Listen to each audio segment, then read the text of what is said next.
up, y'all? Welcome back to the Top Flight Pod. You know what it is. You know what we're here to do. Back on screen today, beautiful Austin, Texas. I'm with my G, my boy, football critic, Venezolano, bro. He's been all over Texas talking to so many players. I'm very happy to have you here to chat Austin FC and also Copa America, mate. How are you doing today, bro? I'm doing great, man. I mean, it's been a month, bro. What, like 3 weeks, 2 weeks? It's been crazy. I mean, Copa America has been amazing for everyone, for us, for it's just been great working with you in all of this. Dude, honestly, and I made a tweet earlier, and I told the people that listen to Top Flight and people that follow what we do, I said, hey, sorry for the wait. We have been grinding, dude. It's not like we've been lazy, just laying around, moping Oh around, no. not dropping pods for y'all. Like we're out here grinding, getting some valuable experience. I mean, football critic, I clearly remember the first question that you asked the player in the mix zone. And I kind of gave you a little bit of shit for it. I was like, it could be better. But then now the questions that you're asking, mate, I mean, the players want to answer them. There's that connection between the media person, which is you, and the player. And just the fact that we're able to get that experience under our belt, it's only gonna be a positive down the line when we're talking about our Austin FC coverage because it's just gonna make us better. And that's what we're really after, right? I mean, no, yeah, for sure. Like definitely the first couple of games where, they were like the trial period, let's say.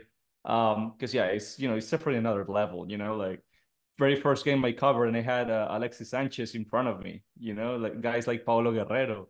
So it's like, yeah, it's kind of it's like an exciting moment, I guess, but you gotta stay calm and do the work. And then I mean, like, look, this work has taken us where when tomorrow I may be able to ask Messi questions, like that's gonna be a huge step for us for watching TV. So definitely has been a step by step kind of process, but it's been great, and I think we're gonna keep getting a lot of content for y'all. Well, you better lace up those boots, mate, and put on your helmet because one thing I also learned is that the Copa America mix zones is a war zone, man. Oh, it is. It People are really is. fighting for those questions, mate, and that's also another lesson that we learned in this tour that we did. But like you said, football critic, tomorrow we go on a journey to NRG Stadium. We go back again. The Argentina game will be there. Then Friday, Arlington awaits. We're watching TV as well. Of course, Venezuela, Canada, football critic. I mean, who are you going to back in that game? I wonder with your shirt and your background. I'm Canada just kidding. probably. No, hell no. Of course, Venezuela. What's wrong with you? But also the other side of the card of our experience of our journey through Texas cities covering all these fabulous international teams is the fact that there has been some Austin FC news that maybe escaped us a bit. We were supposed to shoot a pod on Monday, although one of us had technical difficulty, so we couldn't really get it going. But we said, hey, you know what? Wednesday we'll get back at it, and that's exactly what we're doing here today, mate. So just like I said, there's Austin FC news that we do have to cover, touch up on that we might have missed. But that's what we're gonna hear. That's what we're gonna do here today, and of course, touch up on the Copa America group stage, and just what we thought on it, the Austin games, and of course Julio Cascante, the only Austin FC player to see minutes in the Copa America yet. Danny Pereira is still alive Yet. with La Yeah. Vinotinto. With La Vinotinto. But my G, before we get into the Austin FC news and topics, I want to send a shout out to the Patreon members and the Discord. Every day, dude, the conversation just never ceases to amaze me. It takes so many twists and turns. There's never a normal day on that Discord, bro. There is never a normal day. It's either vanilla saying some out of pocket stuff. I mean, it just goes all around, mate. It's honestly a really fun time, and I'm happy that the Copa and the Euros are all happening right now because everybody is just getting loaded up with footy. And the MLS didn't cancel their league, which that's still going on. Liga MX is also back, so it's just footy, footy, footy. So shout out to those peeps. But Well, I football mean, critic, even more than that, because I mean, even you got people talking about movies, TV series, where places to eat. Like you got people that's talking about true. everything every single day. I mean, That's it's true. it's really great. I thought the conversations were gonna quiet down a little bit after the European season was over. But no, man. I mean, people have been talking everything about Copa America, about the Euros, about Austin, Right. MLS, US men's national team, like just everything. It's a really great place to be when you want to talk about whatever you feel like. We do need to schedule another pickup footy sesh, mate. That's what we need to do here soon. So we need to get that going. But let's get into the Austin FC news, mate. The Austin FC topics, of course. And I want to start off today's show, mate, with something that's very, very current. Now, Mikael Dessler, of course, we had already signed this guy, but he arrived to Austin today, mate. And today there was a welcoming party. Right now it's currently 8 o'clock here Central Time in Austin, Texas. About an hour ago, if it was all on schedule, Mikael Dessler was presented to the fans outside the Fairmont Hotel, downtown Austin, Texas. Very much like Rigoni was presented to the fans, and very much like Valencia was also presented to the fans. But I said in the chat earlier today, this one would be a little bit different. Why? Well, because Dessler had already arrived earlier today, right? So Valencia and Rigoni, they arrived from the airport to the presentation. So there could have been delays because of traffic, yada, yada, yada, whatever. But this time, Dessler was already in Austin. So he just walked out. I believe he answered questions from the media 15 minutes before, and then he walked out to the fans. But nonetheless, it was a fantastic reception from the videos that I saw. Very good welcoming for Mikael Dessler. I hope that he really liked it, and I hope that he takes this club serious. I know that there's always a scare that European players come to MLS and they don't take it serious, but I hope that he realizes that this city, this fan base is very passionate, mate, and he should be here to try to win titles. I know that we're very young in our MLS career, maybe saying that Austin FC to aspire to win a title right now, maybe folks out there will be like, ha ha ha. But that's what I want new players to have in mind. They're coming here to win titles, to compete, to win something, not just here to earn a check. But what are your thoughts on Miko Dessler finally arriving to Austin, mate? Well, actually, more than thoughts, I actually have some information about that. And it's that, he's coming from Toulouse in France, right? And he is now an ex-teammate of Cáceres Jr., who is a midfielder for Venezuela. Hmm. And I got word that the guy is actually very professional, very serious. He's definitely not coming here to just come to vacation, to just, enjoy his last couple of years playing soccer. No, he's actually here to compete. He has Hmm. really good work ethic, and he is very, very competitive and a beast on the field. So I think we can expect really good things from him. That's good, mate. That's a really good little piece of info. It's good to know that some of his ex colleagues, people that he worked with, have good things to say about him. I think that's a really good sign of what's to come for this guy, Mikael Dessler. But just some stats that we kind of already knew, just to remind some people now that he finally arrived to Austin.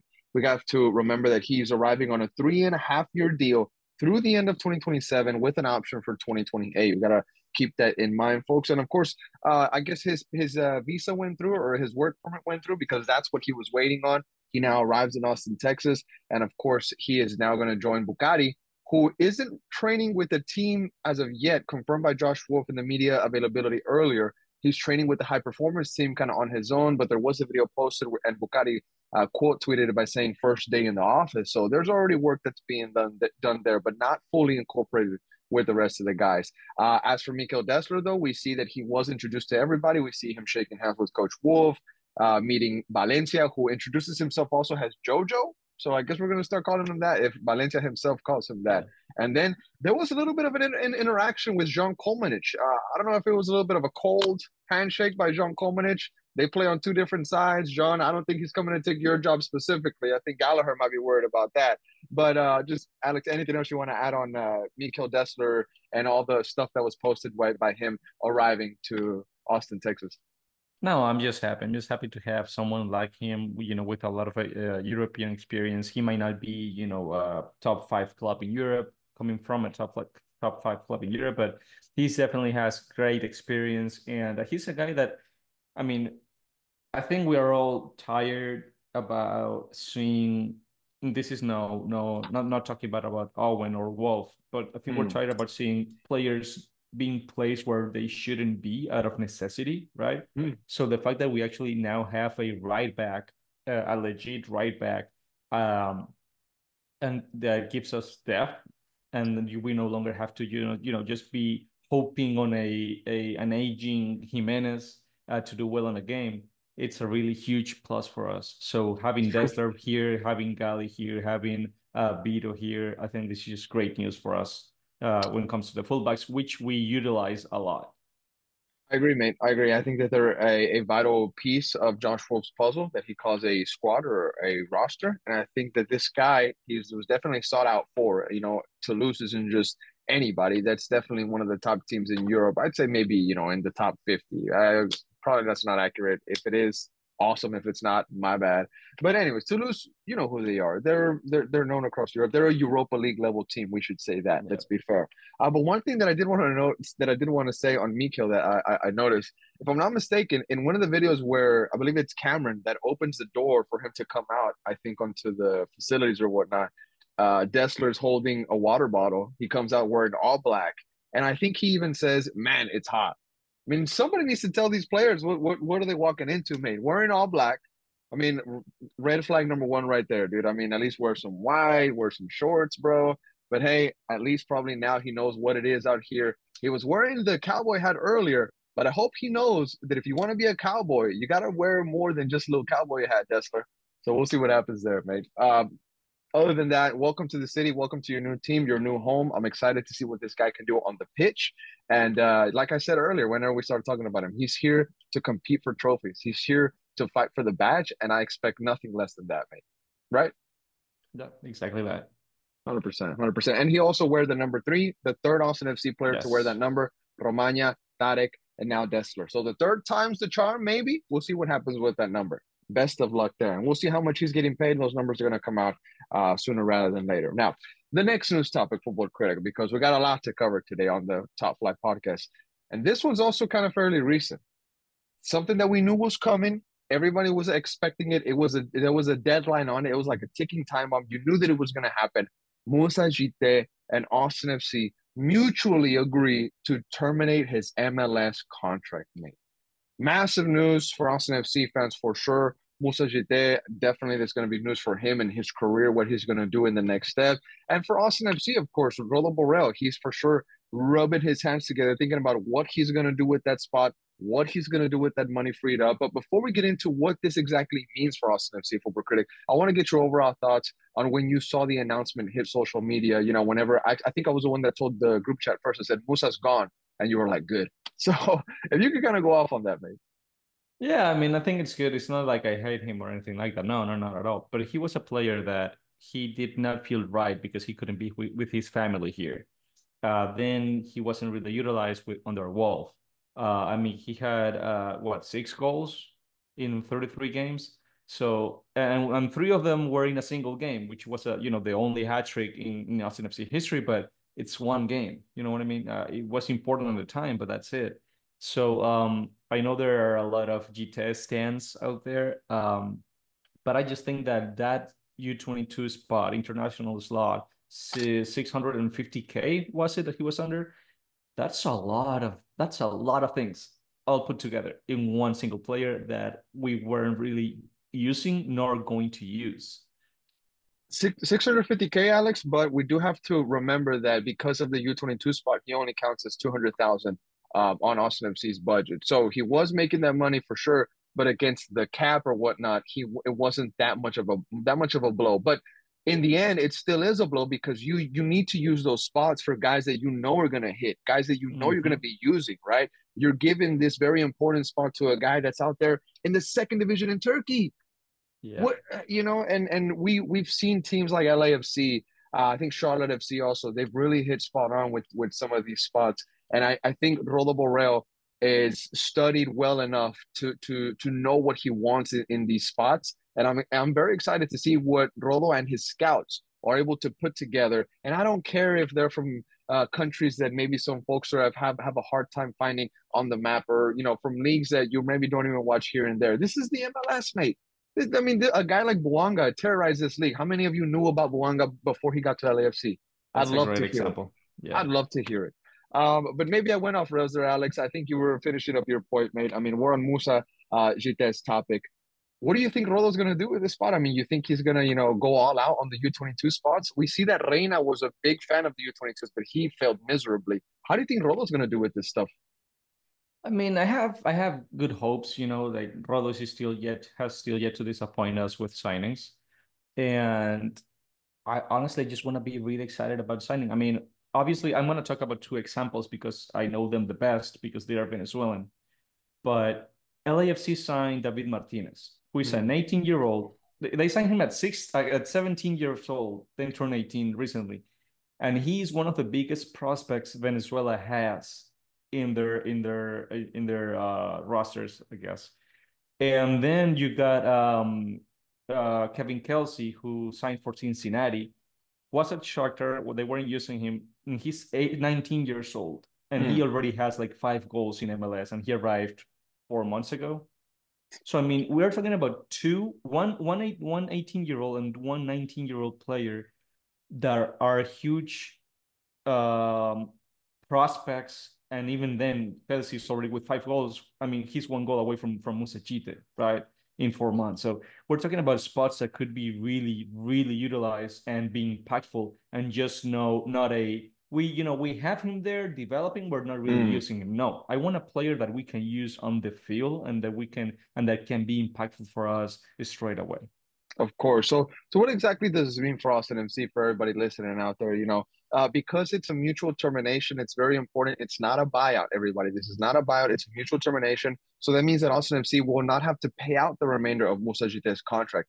Then this is also going against, well, not necessarily going against, but it's this is what's happening with Musa. We're not paying him out the rest of his contract. With Rigoni, is what I'm trying to say. With Rigoni, it was that case. We had to buy this guy out, so we had to pay out the rest of his contract. So he's still making money from Austin FC right now to this day. Musa Jete, it will be another case because, like I said, mutual termination means something different in Major League Soccer. So that'll be very important for Austin FC down the line. Now, the stats for Musa Jite, of course, 33 appearances, like we said, 6 goals, just like you mentioned, a hat trick and 2 assists, just over 1,200 minutes. So that'll be very interesting to see how we can exactly fill in those minutes, how exactly Austin FC is going to replace this U22, like we said. But the fact of the matter is that the language used with this signing, what was posted on the press release, letting everybody know that it was a mutual termination, it's good news because we're not going to have to pay this guy out. And effective immediately, effective July 1st, he does not count against the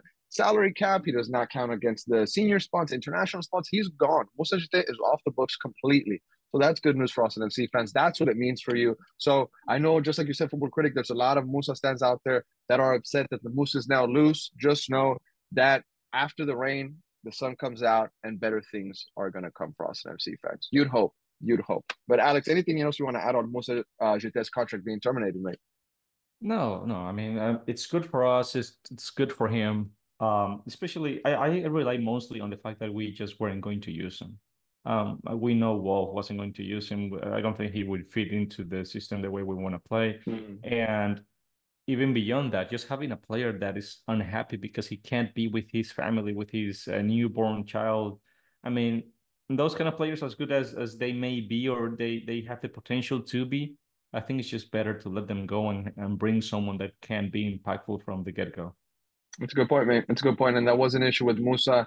He did have a newborn baby and he was trying to bring his family over.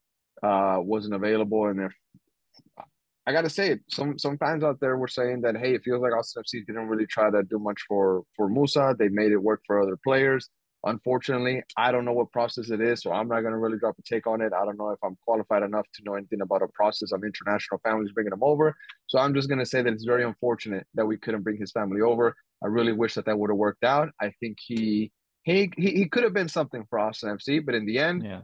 he's going to have to find something else in his career. Now, just real quick, I do want to read just one more thing here from Phil's article that he dropped on Musa Jite, and it's on just the young player thing. It says MLS clubs to sign up to 3 young players, age 22 and younger, to lucrative contracts at a reduced budget charge, decreasing the risk associated with acquiring or retaining players who are still approaching their prime. Those players can stay at that level until the season they turn 25, which brings me to the fact that John Colemanich, next season, he will no longer count as the U22 spot because he will age out of that. So that'll be a whole other spot that frees up for Rolo Borrell and his scouts. So calma, patience, and let's see what these guys can cook up like ratatouille. So we'll see what happens there.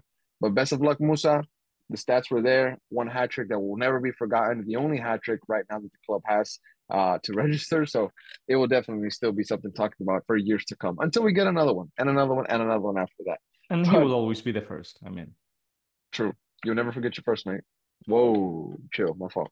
All right, we'll move on to Alexander Svatok, the new center back from Ukraine, mate. Another headline news that happened while we were, doing our thing with Copa America. Although we were talking about it amongst ourselves and analyzing the situation, We couldn't drop the pod, unfortunately, because of everything that was going on, but we're talking about it here tonight, mate. Alexander Svatok. Hopefully, I'm pronouncing that right. I'm gonna check if I'm 100% right now. It's a new center back from Ukraine. Now, I am gonna read the press release from the Austin FC website for this one, mate, and it goes like this. We'll get your thoughts after, Alex. Austin FC announced that the club has reached an agreement to acquire Ukrainian center back Alexander Svatok via transfer from SC Dnipro 1. Svatok joins Austin FC on a 3.5 year guaranteed contract through the end of 2027 season with an option for 2028. Svatok is currently with the Ukrainian men's national team at the UEFA Euro 2024, not anymore, and will arrive in the United States pending receipt of his ITC and P1 visa. So very similar to the Mikael Dester situation. So I'd give it about a month around there, but it'll be definitely happening soon. Now, one thing that's very interesting in that press release, I don't know if you caught it, Alex. You're a very smart guy, so I think you did. But it says that a transfer fee was agreed or whatnot, or a fee was agreed for him to transfer clubs. And if you looked him up on transfer market when the rumors were coming out, I think Vanilla was the first one to uncover the rumors coming out of what was it, the country that was coming out of Ukraine, transfer market Ukraine. There was some information out there. It wasn't really 100% sure. There was rumors out there that the figure around this guy that Austin FC paid was 1.2 million. Kind of reminds me of the transfer fee paid for Lil Vicenen. Both players kind of remind me of each other a little bit. I think maybe this guy might have a higher pedigree just because he's with the Euros with his country. He's guarding Lukaku, but Yeah. I do want to get your take, mate. Of course, you hear Austin FC gets a new center back. I believe that's five center backs now. Somebody has to be on the chopping block. I'm going to ask you about that at the end of this topic segment. But what are your overall thoughts on this new center back? Well, I mean, my very first thought was why a center back? Uh, Definitely. I mean, we all know we're in need of a number nine, of a striker. My hopes are that we're saving that spot, or that transfer, I guess, for whenever we get the DP spot from Alex Rain. But I don't know. It's just weird to have another center back. Um, it does makes me think that someone's leaving, and I do believe someone in the back line was probably leaving. But who knows? I mean, Hedges is a good candidate. Um, who knows? Even Don't I say it. wouldn't I wouldn't. Don't say it. I mean, it is true that John Gallagher has a lot of value right now in MLS. Hmm. But it would be kind of weird because considering that we would be getting rid of a right back when we just got Lessler, and then Jimenez is also probably not going to be playing anymore next season. So it's kind of, I don't know, it's kind of weird, the whole situation. But even then, just why a center back, right? But with Alexander, so obviously I didn't know him. He's a kind of a weird name that I don't think we've ever heard of him before. But then we saw that game against Belgium, and I believe was the only game that he played in the Euros. Hmm. And what I liked about him, there weren't really many highlights, but as I was watching the game, what I like is that he's not afraid. He was definitely pushing against the tank that Lukaku is. And even though Lukaku has been, he has been a reason to mock of in the Euros, he definitely was able to handle Lukaku during that game. He was man marking him perfectly. He was not letting Lukaku go anywhere. And that's not an easy job. Like Lukaku can run over you easy. But he stood his mark. He man marked him perfectly, and he knew where to be. So to me, what that told me is that he seems to be very soccer smart. Um, so I think it's at the end of the day, it will be a very, very good addition to a roster, especially considering that in MLS you don't really need huge names to be good defensively. It's true, mate. And real quick, some stats on that game. He played 81 minutes. His match rating was a 6.7. He ended up with a 96% passing accuracy. He had a one block, three interceptions, three clearances, and a total of 32 touches. He also liked the post. So shout out to Better Nation ATX for the graphic design on that one.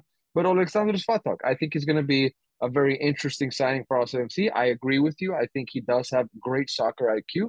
And I think that's very instrumental for a center back because if you listen to what the legends have to say, you don't got to be the fastest center back. All you got to do is just be in the right position. You don't have to go to ground. You don't have to slide tackle. Just be in the right position, and just be able to just have your footing set, and tackles will just be easy. You don't got to go to ground. And I think the great And Nesta and Maldini used to say that. and during that game against Belgium, I think it was the first game that Ukraine played with a back five, and he Yes, was the yes. middleman in that back five. And we know Josh lately is loving a back five when he's trying to defend a one goal lead. So I mean, I actually had it's that. only good for us. I actually had that in these notes. Next, I wanted to ask you, what do you think Austin FC is going to do with the formation once these new signings arrive? Because not only is this guy associated with the back five with his country, and could be associated now with his club, but we also have another guy that's associated with the back five in his country, and that's Julio Cascante. Costa Rica has frequently used him in a back five, facing other teams, and I'm wondering if Austin FC I mean, we've seen him do it right now. We see it versus teams like just like you said, defending a 1-0, defending a 2-1 or something like that. And maybe sometimes it works, sometimes it doesn't. It looks really nice when it does, but when it doesn't, everybody comes out and lashes versus Josh Wolf, right? That's exactly what happens. But if you start adding quality into the plans, if you start adding quality and of course tactical change that Josh Wolf doesn't do, I don't want to give him too much credit. But if you start adding guys that can actually execute the game plan, I think things change, mate. I think things change and you start closing out games easier. You start closing out games. You start protecting those wins, start getting those 2-0 clean sheets, and you start, solidifying that back line. You were questioning why a center back earlier. I do want to say that I also was thinking, hey, when are we going to start going for those attacking players? But a center back of this quality, of this pedigree, I'm all right with it. I'm okay with it. I'm not gonna trip too much about it. I'm not gonna question it. If it was a below average center back, I'm sorry, this guy's I'm not gonna say that he's a Sergio Ramos, but I mean he's in the Euros. He's starting for his country, just like you said. He's the center point of a back five. He's important to his national team, and of course, what everybody was saying when the announcement was made, there was a lot of people coming out from Ukraine, and pretty much just I don't want to say the word. I don't want to speak out of line here, but they were just praising him a lot. They were saying, "Hey, you got a great center back. You got a great guy." So that gets me excited. I'm a big fan of defense. I'm a big fan of the center back role. I play that position myself, and so I'm very excited to see what this guy can do. I'm hoping he can transform this defense and bring it back to those days when Ruben Gabrielson was leading this back line. Well, I mean, I think we gotta have, we gotta be a little bit realistic. And in the Euros, he was only the starter once, Once, yeah. only one game out of three, and it was because he was a back line of five. So I think he has something to prove. He has to show us what he's made of. But that being said, what I did see during that match against Belgium, I really liked. I think he can be very, very good and smart for us. And what you're saying is true. I mean, now we have Julio and we have now him, who are two defenders that can easily come in the 80th minute, and if they need to, by the way, I've said it several times, I hate that idea, but if they need to, change to a back five late game to hold the 1-0 lead, those are your guys to do so. It won't be as chaotic as we usually see it. So you see a Cascante partnership with this gentleman. That's what you see in the near future, possibly. Or Leo could also slot in because he was also a pretty expensive center back. So we need to see what also happens there, mate. Yeah, exactly. I mean, we have to see the competition between the three of them. Because I don't think Austin is going to a back five like for every single game, Correct. especially starting the game. No, I think we're keeping a back line of four. Um, but it will definitely be a competition between Leo Hindsight, who has been, pretty well for us, um, Cascante, and now Alexander. Now, what I like is that when it comes to, like, if we need to go to a back line of five, all of those defenders seem to be better equipped, better fitted uh,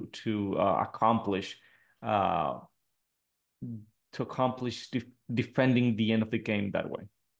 I agree, man. I agree. So we'll see what happens with this gentleman, Alexander Svatok, center back from Ukraine. We'll see exactly how this signing plays out. Looks like Rodo Borrell is building up his core. Another signing that's going to go 3.5 years, with the option for 2028 through the end of 2027, of course. So we'll see what happens there. Rodo is now building his next core, his next guys, his generation of players, his legacy at Austin FC.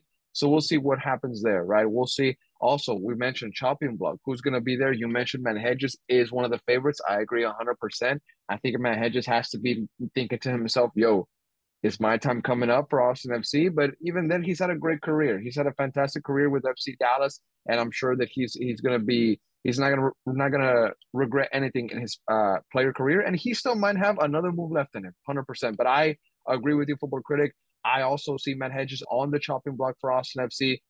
Folks are saying maybe Cascante, but he still has contract left to be played out. If there's a transfer coming in for him, who knows? Maybe that's being put on the table only if that arrives. Other than that, I don't see Austin FC looking for a move for Cascante. I think Matt Hedges is the one that's going to be on the chopping block, mate. Yeah, yeah, So probably. now I want to talk about Jimmy Farcarlin. Of course, he has a new contract made. Another little bit of news here. Now, Austin FC announced that the club has signed winger Jimmy Farcarlin to a Major League Soccer MLS contract.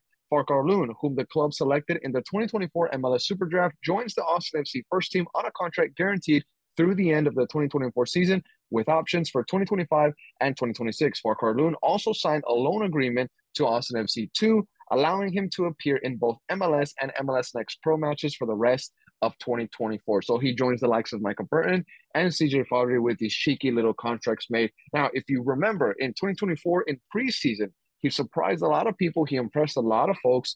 He was able to get 2 goals and 1 assist. Don't forget that he was absolutely instrumental in that Coachella Cup over there in California, where Diego Rubio also was able to get goals and had Robreon. Folks were getting excited. But just real quick, football critic, we don't got to spend too much time on my G Jimmy, although I'm very happy for him. What was your thoughts on him finally getting this intro to the first team? There's more work to do. This isn't where it ends, but it's nice for him to get a foot into the first team. Yeah, I mean, I'm very happy for him. I'm enjoying it because he was very exciting to when we saw him in preseason. Mm, But to me, it screams that it's just a move out of need, out of necessity, mm. because it's until 2024. It's just half a season with an option if he does well for 2025 and 2026. So to me, this says they think he's good enough maybe to help out the team half a season, and it's because we don't have a lot of attacking options right now. But I think this is just a perfect opportunity for Jimmy to show that he can definitely help the team. And if he does, he might be that young player that I was talking about that can be influential and decisive that we could use. I'd love to see this guy grow with Austin FC. I think Yes. at a young stage right now where he's at, he's already very exciting, and I think he knows that he's headed for great things because he knows that he's good. He works very hard as well. He knows what he has. You know what I'm saying? He knows that he's a talented Yeah. kid. He's not. I'm not going to say that he's not humble because he is probably very, very, very humble because of his beginnings and where he comes from. But what I see from Jimmy on social media is I'm gonna be that guy, right? Hmm.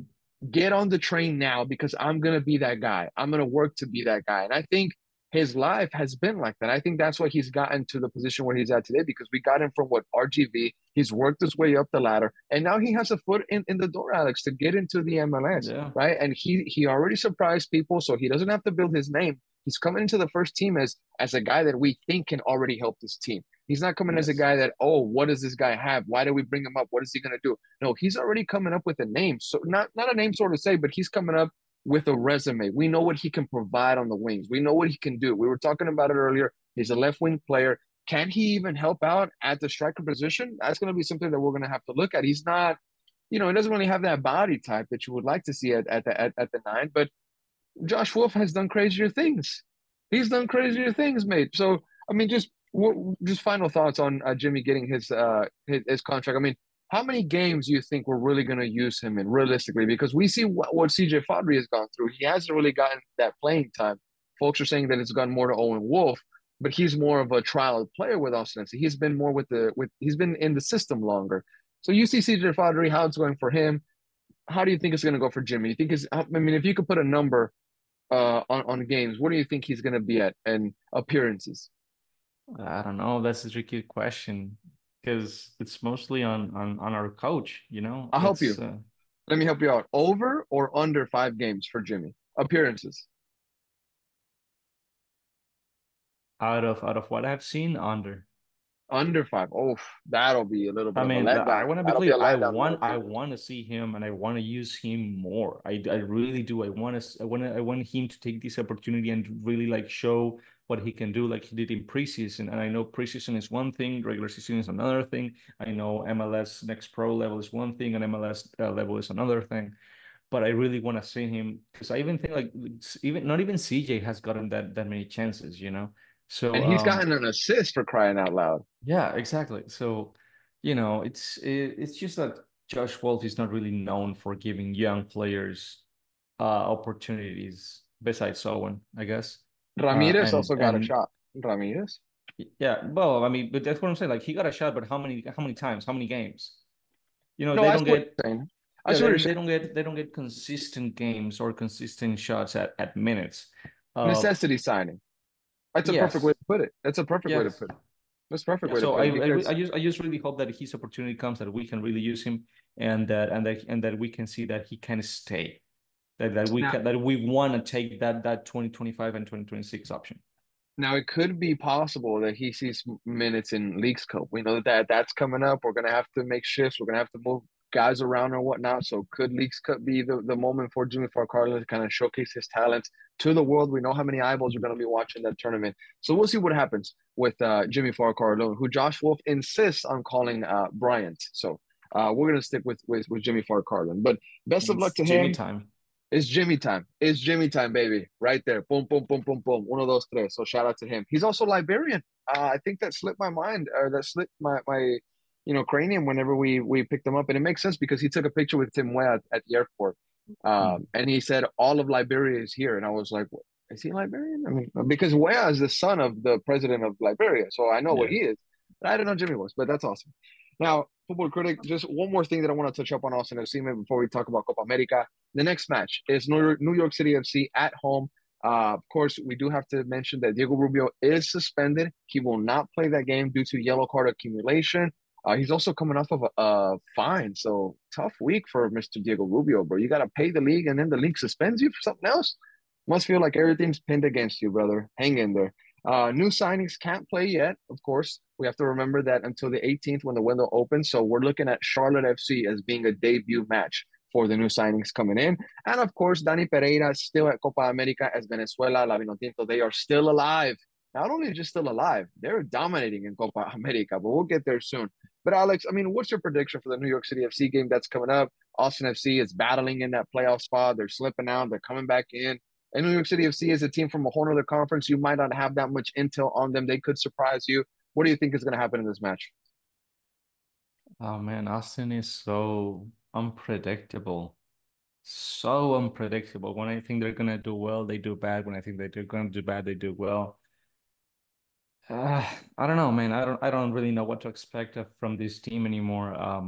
Because I think it's just weird because they have shown that they have the grind. They can go after games. They want to win. We saw Driussi like with that willingness to actually get a win, but then they have a terrible game, and so it's I don't know. It's hard. I think for New York City, I'm gonna be a little bit hopeful.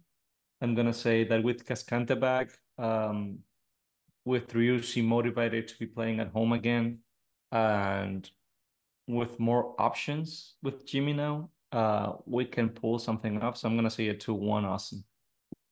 Okay, interesting, mate. Very interesting prediction there. I like it. I like it. I don't know where you're going to pull 2 goals out with Diego Rubio being out and Jazzy's artist not being able to put up a goal contribution in absolute months. So we'll see what happens there, mate. I'm not coming after you. I'm just saying, where are we going to get those 2 goals? Yeah, I'd no, love it if I we don't know did. either. It's Hey, don't Jimmy worry. time. Don't worry. Jimmy time. Jimmy time. It's Jimmy time. Now, if you look at the standings, Austin FC in 10th place in the Western Conference right now, of course, just missing the playoff spot. New York City FC, they are in fourth in the Eastern Conference. So maybe doing a bit better than the Verde and Black. But nonetheless, Austin FC at home is another monster, is another beast. Joshua always says that. And I want to send a shout out to the boys at North End Pub because they absolutely cooked Josh Wolf and Drusi Dior in one of the most recent episodes. And they were saying, and everybody's been saying it really, like Josh Wolf keeps saying that we play better at home. We play better at home. We play better at home. But what the hell are we going to do about our away performances? Because we look like absolute jokers on the road. And I know we've gotten some lucky wins here and there, but whenever we come at home, I mean, sometimes we get battered whenever we're at the crib, when we're at Q2. So I think there just needs to be a little bit more accountability in the players and in the coaches, because Josh Wolf came out in the press conference after SKC, and I didn't even put SKC on my notes for this episode of Football Critic because I don't even want to talk about that POS of a match, bro. Honestly, I really don't. But the post match comments did kind of rub me the wrong way, man. And the way that Josh Wolf came out, the way that he didn't really have a smug face on him, but his words, the way his he's also a very smart guy. He uses some words that a lot of Austin FC fans might not know. He uses some very interesting, and he's very articulate with his words, with his sentences. But this guy, it's just poor choice of words in this press match, in this post match presser, and I really didn't appreciate the fact that he tried to control what was asked to him. I mean, Phil West was trying to come after him, would not come after him, but Phil West asked a question, a great question, and Josh Wolf kind of just pushed it to the side and said, "No, that's not what we're gonna do." Excuse me? That is not what we're gonna do. Are you the conductor? You are not the conductor of the press conference, sir. You are here to answer what the media is presenting in front of you, brother. And that was one of the things that shocked me, amongst other things in this post-match pressure. If you haven't watched it, please go ahead. But yeah, I don't want to go on much off on a rant. You said that you're hoping for a reaction. I damn sure hope there is some kind of reaction. Drusy, poor, Josh Wolf, no accountability, no really shocker there, anyways. But if the boys want to respond, if the boys want to have the fans on their side, I know they always get so upset when they feel like everybody's against them or their back is to the wall. Just win games, do your job, go out there, stay fit, listen to the fitness coaches, do the stretches, eat right. I think this will be better. I don't want to go more off on it, mate. I really don't. But it really upset me, that SKC match. Everything about it, from the players' performances to the coaching. And it's a perfect way to get into the Copa talk because USA makes me feel the same right now.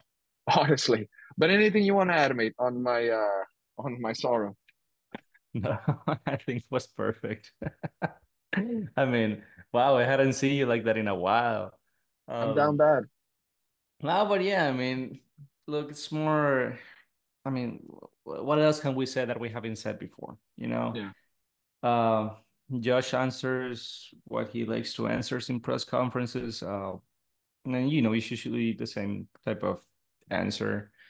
I have never liked that idea of away games are too hard, and if we can get a point, we're good. No, like you need to go out and do better away, and so I don't know, man. It's more of the same.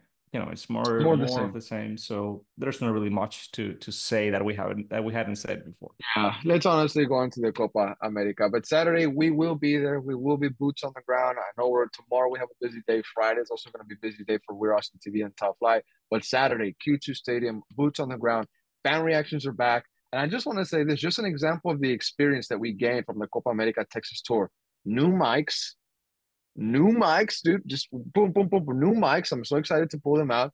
And just maybe the way I'm gonna interview fans definitely changed. I've gotten a lot of experience talking with Bolivia fans, USA fans, Mexico fans, Jamaican fans. Jamaicans, Dude, yeah. the Jamaicans, the Ticos, the Paraguayans. I mean, You the got to you got to speak Venezuelans. some Guarani. I got to speak some Guarani. That video is up now. I mean, we hit 1 million on TikTok. I mean, the Copa America has really helped us grow as professionals, I guess we can call us. But that's a perfect way to transition into that topic, mate. We're going to talk about the group stage because that's the one that concluded in the Copa America. And of course, we were very lucky enough to be able to get credentials and get you into the mix zones to talk to a lot of these players, a lot of world class players, mate. And I'm so happy for you, mate. Honestly, I'm so happy for the page also because I feel like we've leveled up. I think B officially said that we gained over 3,000 followers on TikTok from the clips that we've been posting, and that's all really just to your hard work, to all of our hard work because you get the footage, B and I edit, and then we all of us post on different platforms. And I think we've really been on a grind, mate. But let's talk about the group stage and talk about the players' grind. Now, I want to start off in specific with Venezuela, La Vinotinto for obvious reasons, mate, because it seems like you're in a universe of Vinotinto right now. But talk to me about this journey that Venezuela is on right now. I think a lot of us FC fans are interested in them because of you. A lot of people have been paying attention to what La Vinotinto is, what Venezuela is. I can say that for myself because of you, folks are following Danny Pereira a bit more closer. They have a magnifying glass on him, or how does that magnifying eyeglass Yeah, on him, right? yeah. And just because of you, Alex, just last thing, man, I feel like a lot of people are more into this Copa America from an FC level because you've been updating us on different topics from Venezuela, from Cascante, from things here and there. So you're our CONMEBOL expert. I mean, if you can give us your just real quick your analysis or your thoughts on Venezuela and their group stage. Of course, they topped Group B against all odds. I mean, I didn't expect it. None of the pundits did. Nobody in the world did, except the Venezuelans, because you guys got faith. So give us your thoughts on Venezuela topping Group B, mate. Oh, it's been an amazing Copa America for us. I mean, I know, our very first match was against Ecuador, and not, I know we Ecuador got a red card in like the 15th minute, a Yeah. very stupid red card. And people said, oh well, Venezuela got it easy because they had to face Ecuador with one man down. But if you watch the game, it wasn't easy, and Venezuela were the ones to adapt. That's what I love about this Venezuela team. The coach, Bocha Batista, has such an amazing uh way of thinking when it comes to adapt Mm, to the match. His subs are incredibly on point in what he needs, and his subs are the ones that has gotten us the wins. That game against Ecuador, Ecuador got a red card, and they even scored on us first. Bocha at halftime makes two subs. Those two subs scored the two goals that we needed to win 2-1. Next game, Mexico. Very hard fought match. Very hard fought. I mean, it was a grind. It was troublesome because neither team let the other one play well. Um, and Bocha plays Aramburu, a mm, right back from Real Sociedad, and this guy just plays amazingly. He ran through that entire field and he got Venezuela the PK, a rightful PK that, of course, Rondon scored. And by the way, I said this in a previous episode. You asked me, or Sama asked me, how many sitters Rondon would miss, and he missed none. And so, just putting that out there, Sama, that's for you. receipts. Um, yeah. No, but yeah. And then Mexico got a PK, and our keeper saved it. Our keeper has also been great, like all Copa around. And then finally Jamaica that people say, oh no, they were eliminated, and they didn't have nothing to fight for. But Venezuela still won 3-0, and Venezuela won 3-0 in a second half convincingly. I know Hmm. people were mad, and I myself, I expected Danny to play in that third game here in Austin, Texas, against Jamaica. Venezuela already qualified, Jamaica already eliminated. I expected Danny to play, but again, Bocha, well, not this time, not Bocha because he was suspended, but Cufre, the assistant coach, Of course. made the changes, the last two changes where Danny was no longer able to come in and play. Those two changes helped to get that third goal. Actually, one of them scored the third goal. Mm, So what I'm saying is like this, we have capable players that are not world class, Vinicius Junior caliber players. They're not Lucho Diaz, but they are good. They're really good, and they are I a agree. family. And besides being a family, besides having faith, and besides believing in themselves and believing that they're no less than anyone. They don't think they are more than anyone, but they're definitely not less than anyone. They have next to them a coaching staff that is just doing wonders and really have worked their psychological aspect of these players that they didn't have before. So Venezuela is really an exciting team that with what they have, they are doing wonders. And it's not like they are getting random victories out of luck. No, they are earning these victories and doing so with a convincing style of play. May not be winning 3-0 all of the time, but they are winning and pulling the results that they need. That's good to me. That's good. Honestly, hearing that for Venezuela is definitely good to hear. The fans that we spoke to outside Q2 Stadium when they played here in Austin, they were saying how they've never felt the country as united as it is right now, and that's because of the soccer team, because of La Vinotinto, because of Bocha Batista. And I do want to give him credit for that because he's been saying that for a very long time now. He said that he's been wanting to unite the team and the country, and I think that he's really accomplishing that, especially now when you top a group like the one that they were in. Perfect, 9 out of 9. You win 3-0 to finish off, and the stadium. I mean, the atmosphere was insane. I mean, insane.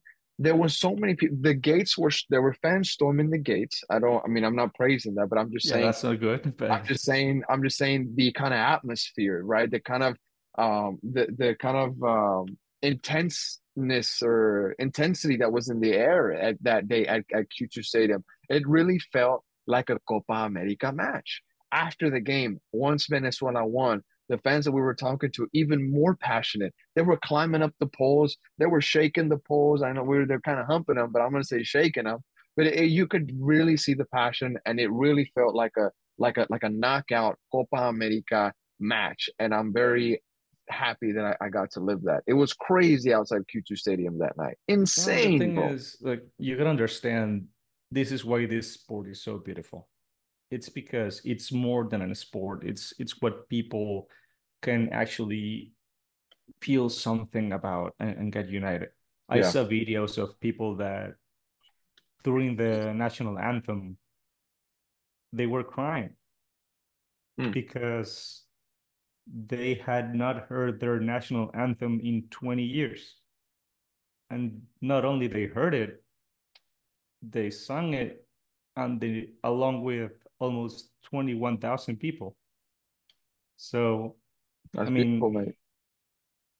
it is a huge emotion to have, especially when you're far away from home, Facts. when you're not allowed to go back for over 15, 20 years. It's beautiful. Have like your people with you, you know? Bro, what the emotion that you're capturing right now, bro. I felt that emotion in a lot of fans outside Q2 Stadium. And I'm not minimizing what you're saying, mate. I'm not minimizing the emotion that you're putting out right now. I'm saying that I saw that in other people too. So it's not cap. It's not just one person feeling like that. It's a whole nation. It's all those people that were outside of Q2 Stadium inspired by a group of 11 guys kicking a ball around, mate, having a kickabout. Sotendo, he's 3 feet tall, mate, and he's out there inspiring a whole country. It's just it's nice to see from a neutral point of view, even though Mexico did see the bad end of the stick in that group. It's cool to see stories like this happen, mate. It's cool to see things like this happen, even in your own backyard at Q2 Stadium in Austin, Texas. And I was watching that game with B, and I was just telling him like, bro, this is one of the most insane atmospheres we've ever seen at Q2 Stadium, and probably the best one, honestly. I So I mean, just it was go it ahead. was interesting that Austin FC fans went to this game because they wanted to experience that. And a lot of them did say, hey, this is the loudest Q2 Yeah, has ever been. hundred And percent, bro. that's saying a lot. That's It's saying a saying a lot. lot. It's saying a lot because not only have you only had Austin FC, you've had international teams play there and competitive games. You have the USA play there. I've been there when they played Trinidad and Tobago. It was not that loud, bro. There was people that were chanting chants that had to do with football, but there was chants that had to do with political movements. There was so much put into this match, bro, because the Venezuelan people, bro, they're just very inspired right now, mate. And the slogan "Mano tengo fe," it's not just a meme anymore. It's not just a slogan. It's a way of life, bro. And I saw it that day before the game, even more after the game. And I hope we can host Venezuela games in the future because not only do you see that the population in Austin is huge. That stadium is going to be rocking. It's going to be vino tinto all around. I mean, it's just great to see something like that happening in Austin. I mean, I grew up in this town, and I never thought that something like that would be possible. Because for me, the reality back then was that you had to travel to Houston or Dallas to see these kind of games, and also Costa Rica. There was a man that we talked to yesterday. He came from North Carolina to Austin, Texas, to see his country play. And just like you said earlier, football critic, these might be people that can never go back to their homeland, that can never see family that they left in whatever city that they come from. They could never go back. And sometimes folks that are born here, like myself, we might take that for granted. You know, we travel all over the world with an American passport, and we don't really think nothing of it. And there's people out there that are in certain situations, and they can't go back to their homelands, and seeing guys kick the ball around the pitch takes them back home. It's absolutely beautiful, bro. That's what I No, like it about this is. sport. It really is. Especially even if we can, hopefully not, but if we get knocked out, let's say on Friday, the sentiment's already there. The country's Yeah, already united. I mean, we're all pushing not even for Copa America. I mean, obviously we want to win it if we can. But even that, we're all pushing for the World Cup. We're all pushing for this team, these players, the entire coaching staff, everyone. We're just all pushing together towards one goal. facts. And that's a beautiful thing, like I said, about this sport. It's not only about Venezuela. I mean, the Colombians we interview in Houston for the game against Paraguay, Yeah. you got Colombians from all over the US going to Houston for that match, and they got 67,000 people in it. The Colombia games right now in San Francisco, yesterday I think was against Brazil.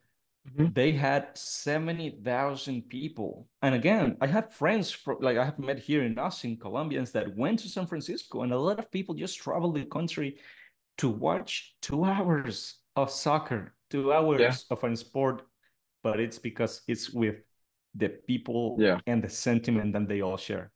Of course, mate, of course. Now, I do want to talk about maybe another sentiment. It's the sentiment that Mexico is feeling right now, and they got grouped. We got to talk about them before we get out of here today. I want to talk about the USA and Mexico's departure out the group stage because USA historically they are the first team to be a host nation and to be grouped from the Copa America. So that's a bit of a history piece there for U.S. men's national team fans like myself. We're a bit hurt by that stat. It is what it is. But Mexico as well, grouped. You're in a group where you were favorite. I don't know who had Mexico as favorite coming into this Copa America. Sama. Maiji Sama, he was wilding out with that take, but I get he's very patriotic. I get it 100%. He says he'll never support USA. I get it 100%. But I mean, Mexico and USA just I don't know who had the most embarrassing exit. Um, Mexico might have had the least harshest of exits because if you think about it, if you would have advanced, you face Argentina, you lose to Argentina most likely, memes come out, bullying online, videos come out, and you know it won't stop. You lose in the group stage, now you just worry about your coach and you get the heat from your fan base. You don't got to worry about um Argentinian fans making memes about them knocking you out another cup. So was it a better exit for Mexico? You can argue about it. But now the USA, with everything going on right now, with every single piece of media now that was once protecting Greg Berhalter, they have officially turned against him. Everybody is against Greg Berhalter now, from top to bottom. I don't know if anybody is left still protecting this guy or still, I mean, defending this man. It seems like the time is finally here. It seems like the writing is on the wall, and I wouldn't be surprised if we see the announcement within a month. I'm gonna give it time. They need to find an adequate replacement, and I don't think it's going to be from night and day. So I think the U.S. men's national team takes about a month to get somebody in. If it's going to be right now, I wouldn't be surprised if they keep Greg Berhalter. I wouldn't be surprised at all, mate, 100%. But just Alex, if you could give us your thoughts on Mexico getting grouped. I mean, maybe a bit of a neutral point of view, and also on the part of the USA getting grouped. I'm just very disappointed in Mexico. But I expected it. I'm more disappointed in the USA in the way that they weigh out because to me, they in a best case scenario, they were a Final Four team. I know that's wild to say, but at least quarterfinals should have been on the cards for the USA. The fact that they got out of the group, I'm embarrassed for myself, for them. New coaching staff, ASAP, 100%. No excuses, no doubt about it. Enough with this cupcake BS. Anywhere else in the world, this guy is out yesterday. Get Greg out and move forward. It's easier for the USA to go forward than for Mexico. There's more work to be done in La Ciudad de Mexico. Yeah, yeah. Because of that, I'm going to touch up on first on the US. And I think the US really got grouped. I'm going to say this. We all know Berhalter is a big responsible for this. Um, I was part of the people that has never liked him as a coach for the US. He really underperforms with this squad that he has because the squad is actually fairly good. They're pretty good. But Berhalter is just not the guy that is putting them to the best use. And I think they got grouped specifically, besides his bad coaching, specifically because of one extremely stupid moment that belongs to Team Webb. Folks are saying, Extremely folks, stupid. folks are saying it was an act of bravery. Folks are saying it was Nah, that's not bravery. the sacrifice to sack Greg Berhalter. It was an act of bravery. Call him Beowulf for crying out loud. Look, He made the sacrifice. I mean, if that's true, like if he did that on purpose, I'm just kidding. one, There's I no don't way. support it. I don't support it not because I don't want Greg on. No, I really want Berhalter gone. But at the end of the day, when you're already there on the field in a international tournament, you're playing for your country. You're not playing against your coach. So you're playing for the people watching you. You're playing for the people supporting you. And doing that stupid, just making that stupid decision I of agree. hitting the Panamanian and getting a red card, uh, literally got your team eliminated from the Copa America. When you're the host, when all of the eyes of the world side are on you, because you're supposed to be in this amazing growth and getting ready for the 2026 World Cup, when you're gonna be one of three hosts, but you're the main host, and to just put this performance out there, it's just sad. And it's a so to me, the US lost. If not had been for that red card, I think the US beats as bad as they play under Berhalter. They beat Panama and they go through. We also have to point out that the referee in the Uruguay game, although you never expected USA to beat Uruguay, if we're being Yeah, 100% honest, yeah, but the no, refereeing was questionable. The refereeing was yeah. absolutely questionable. I mean, No, no, there has the been a lot of mistakes with referees this Copa America. 100%. I think they went cheap on the refs. I think that's why. But group chat was going crazy with the referee during this game. I mean, and also there was this clip that was going viral about Christian Pulisic supposedly not getting a handshake from one of the referees, but was taken out of context was that Christian Pulisic Yeah, right before that he tells the referee to go celebrate with the Uruguayan national team to get in the middle and celebrate with them. Why would he shake his hand after that? It's a clear form of disrespect right then and there. I don't care what match had just finished. Christian Pulisic is a professional player. I think he's one of the world class players, one of the very few world class players that CONCACAF actually has. And I think with the kind of example that he should be putting, he needs to be smarter than that. Don't tell a referee that, mate. I know you're heated, but yeah. you're Pulisic. You have to be calm in these situations, and don't be upset. Media networks out there, you're just trying to get clicks. I get it, but don't be upset because referee doesn't want to shake his hand after he was being a disrespectful brat to the whole referee group. So I just wanted to point that out. No, it's true. It's true. I mean, Pulisic. If anything, I really, really respect Pulisic, especially after that performance against Uruguay. You could tell he was. I mean, he was just fighting. He was Mm-hmm. out there giving it his all. And people say that's Captain not America. enough. I mean, maybe, but man, that guy wanted to win. That guy really wanted to put the US through. But sadly, that couldn't happen. I agree, mate. And I feel like we've gotten that very much more now from Christian Pulisic than in times before. I think he was, working into his career. He's still a very young guy. He's only 25 years old. So he still has a whole another career. He's still not in his prime. And he's already playing at top levels, already a Champions League winner, and of course achieved many, many things with his national team, although it's been against a very bad Mexico, the worst in generation ever. Yeah. So what does that really mean for the USA? Well, we'll see what happens there. So just on that topic, what happens next for the U.S. men's national team? And of course, a new coach is probably coming. But I mean, do you think that the same players stick? Because there was also criticism to the players. Do you think that a new coach is going to bring in like another cycle? Because thinking about it, this is the best of the best, no? I mean, the Hmm. stat was that the for the first time in history, the 11 players were all in Europe. So is there anything better out there for the US men's national team, or what's going to happen there? I know there's a lot of young Well, guys coming up. There's already guys in like academies and whatnot, but what do you think is the next step? I mean, to me, like I'm obviously not a USA expert. I'm not, I don't know what their young prospects are or whatever. But to me, this team was the best of the best, and it was enough. To me, this team was enough to do I great agree. things. So to me, if you give me this team with a better, capable coach that understands it and that will put them to their best use, the US can actually be as great, not as they think they are, but as great as we could think they can be, I guess. So I mean, okay. to me, the US has the potential definitely to be a great host in 2026 with the right coach. I agree, mate. And I think a lot of people are getting involved with that process, given their opinions. I know that there's names going around like Jurgen Klopp, Jurgen Yeah, Klinsmann, that's a fantasy. uh, Jose Mourinho, Wilfred Nancy. I saw a tactical manager mention him. Marcelo Gallardo is being mentioned as a possible coach. So we'll see what happens there, mate. But Yeah. I see the writing on the wall. I think a new coach is coming very soon, or maybe like a month or two away. You know, you got a couple weeks or so to get that worked out. Not that much time, but you got a little bit of time. So we'll see what the USA does. I do want to give them credit for their response in 2018. We'll see what their response is now because unlike Mexico, the USA actually has the balls to say, you know what, we fucked up here. Sorry, excuse my French. We messed up here. We're gonna do something about it. Mexico will have mistake after mistake after mistake, and nothing changes. So we can talk about Mexico just super quick because Yes, let's talk about them.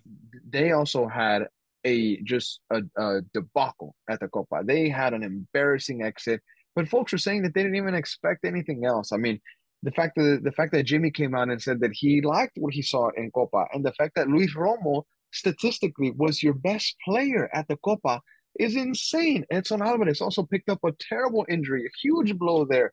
And then folks are coming out after Uriel Antuna saying that this is all his fault. I disagree 100%. I think this is a system failure from the root. Yes. If you could, you got to take it all out from the root from within, toss it out to the back of the truck and just start over. I don't know how you're going to do it. I don't think Mexico is even wanting to do something like that. I saw that they're trying to put in a system like the MLS now, to sell franchises. If that happens, which I think it is, oof, Yeah. bumpy ride coming ahead. But Alex, your thoughts on Mexico's exit?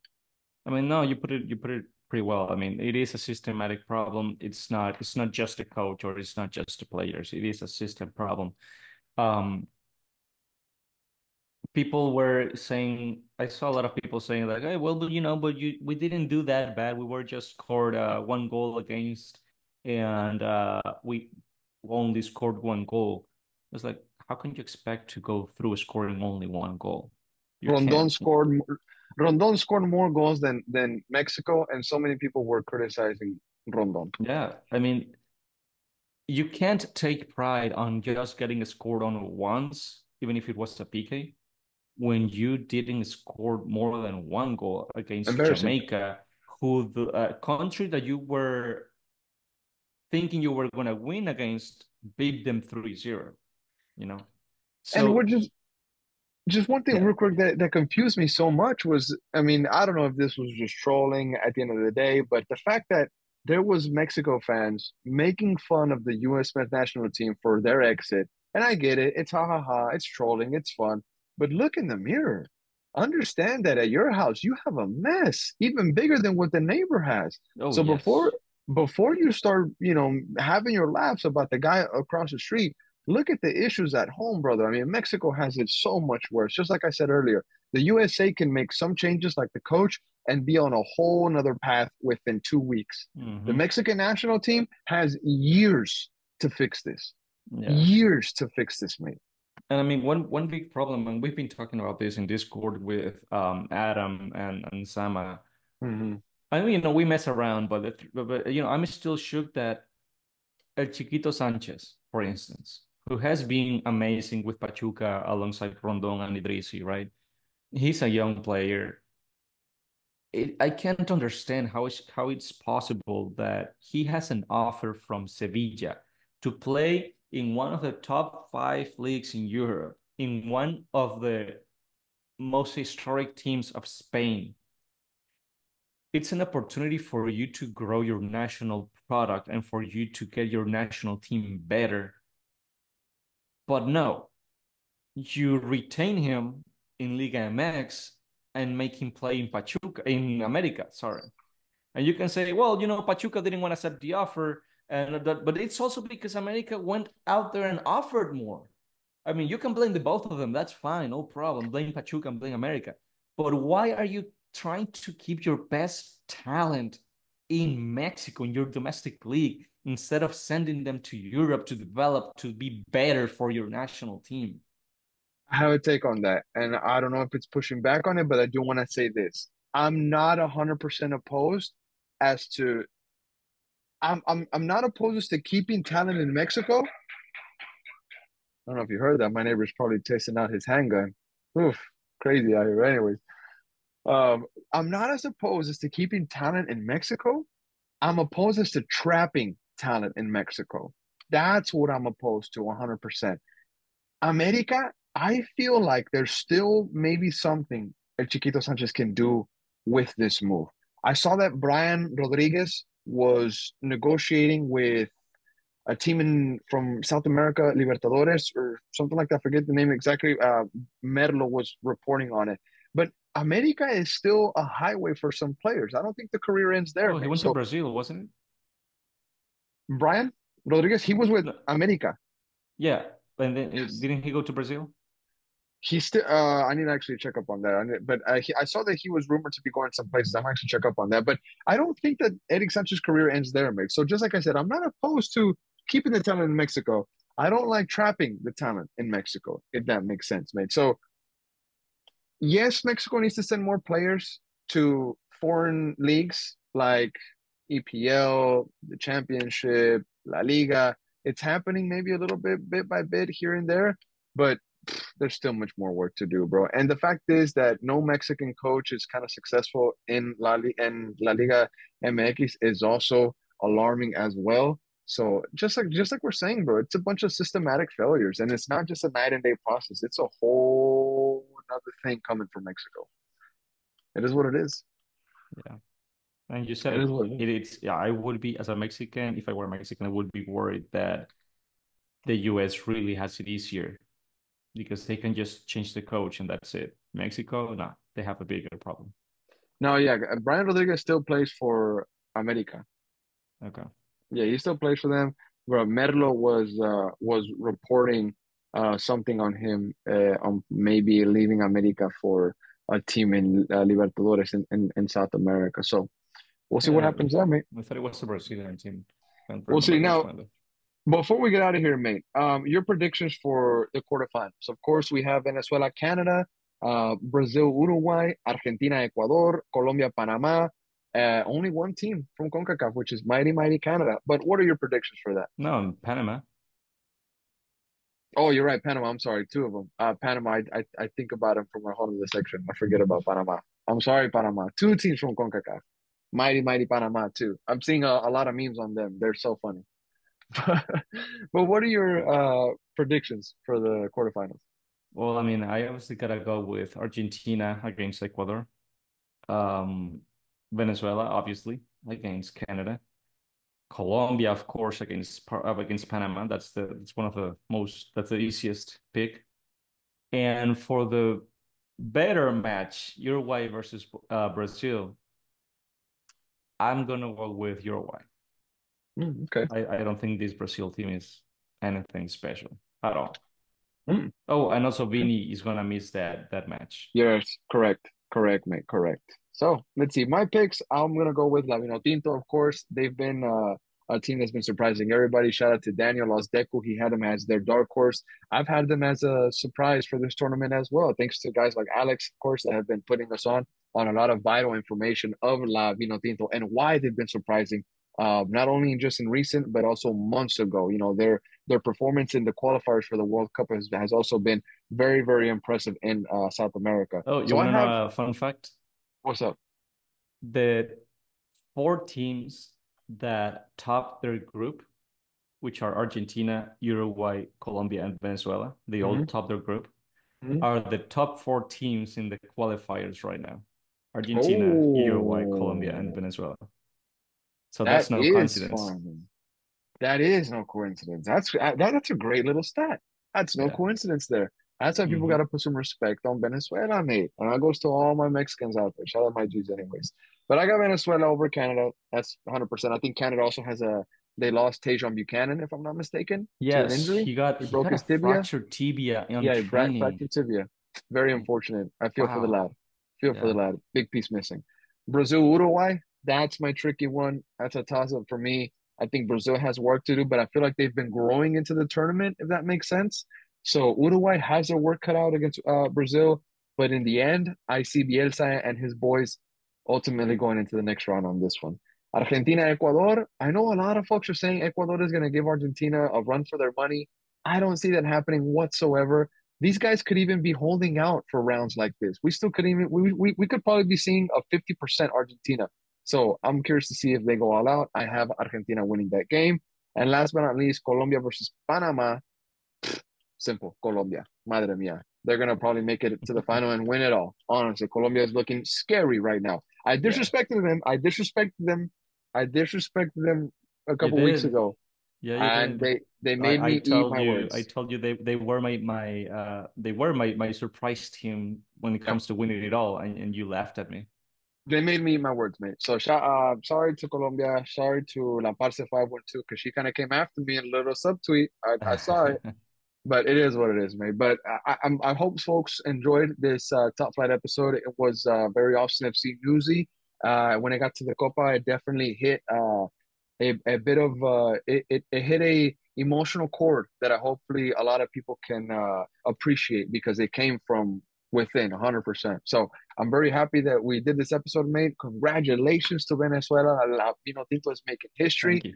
All the fans that we talked to outside Q2 Stadium, just big ups to everybody. And I just ride this wave, bro.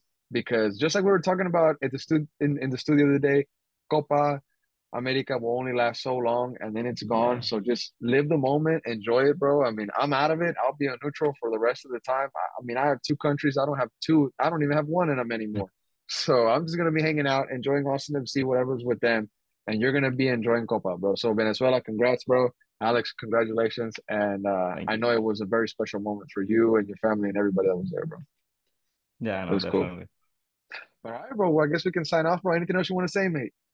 No, I mean, just hey, like for all the I know probably sad Mexican and US fans, I know you're sad, but definitely enjoy this Copa America. These are moments that you don't get too often. These are tournaments that you don't get too often. Matches like Colombia and Brazil were amazing, are gonna be amazing. So just enjoy it all the way and really enjoy international football because I think it's as great as the USL is, as the Champions League is. International football to me is just another level. So make sure to enjoy every bit of it. There we go, mate. So Alex, have a good night. Happy 4th of July tomorrow, and we got a busy day coming up, busy weekend coming up, and we'll continue the content. So appreciate you, mate, doing the pod, and we'll see you soon, brother. Have a good night, everybody. Be Bye. safe.